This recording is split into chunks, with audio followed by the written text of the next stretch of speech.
Hi guys, it's Adrienne from Crafty Little Gnome and Little Gnome Business, and today we are talking about what to do if a customer says that they never received an item that you shipped. I think this is something that happens to everybody at some point in their career as an Etsy seller or selling on Amazon Handmade, even eBay.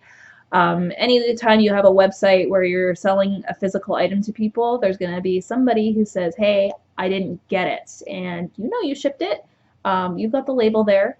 A lot of the time when I am online in different forums for, Etsy sellers or handmade sellers, and this question comes up, people are really quick to jump and accuse the customer of, trying to scam the artist or the seller and trying to get another one for free or get a discount, or get their money back. I definitely don't try to jump to conclusions. I have worked for UPS in the past. I have worked for private shippers, and a lot of things can go wrong in the shipping process. The driver can deliver it to the wrong address.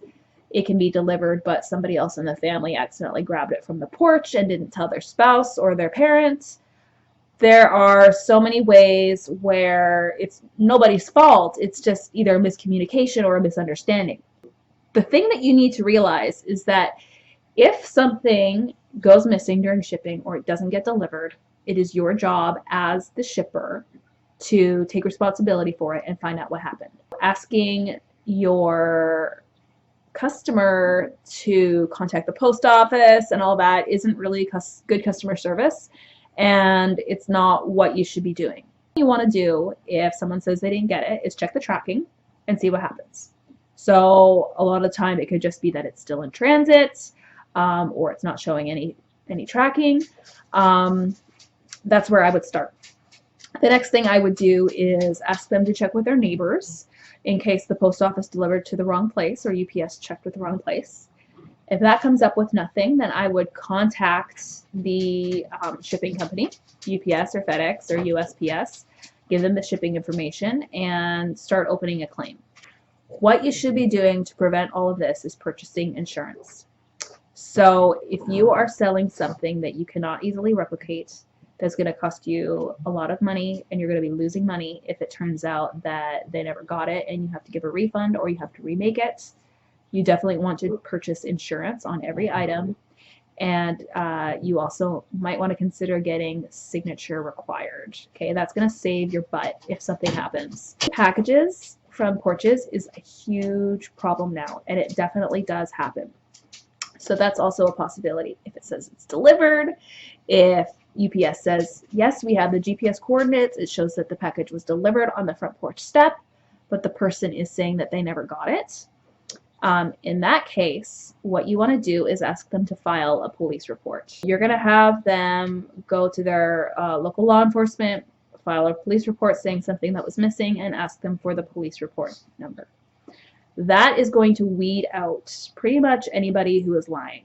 So if they're lying and they are keeping it for themselves and they're just trying to scam you out of money or scam you out of getting an extra one resent, 9 times out of 10, that will solve that.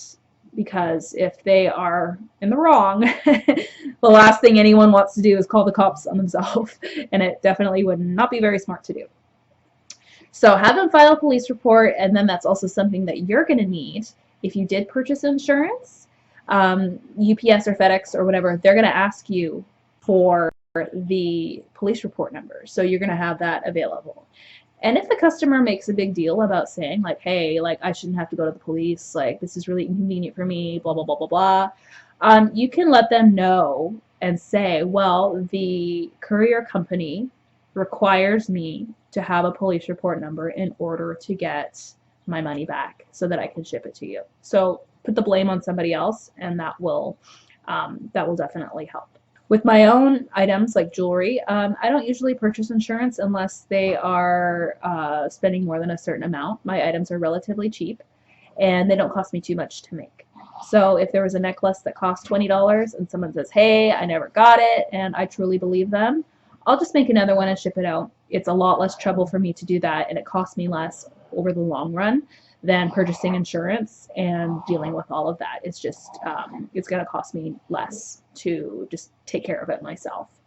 All right, guys, let me know in the comments if you have any questions or if you have a story to tell us about a situation and how you dealt with it.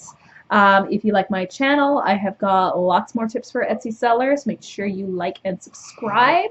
And in the comments, you will find a link to a free guide to getting started selling your art and crafts online.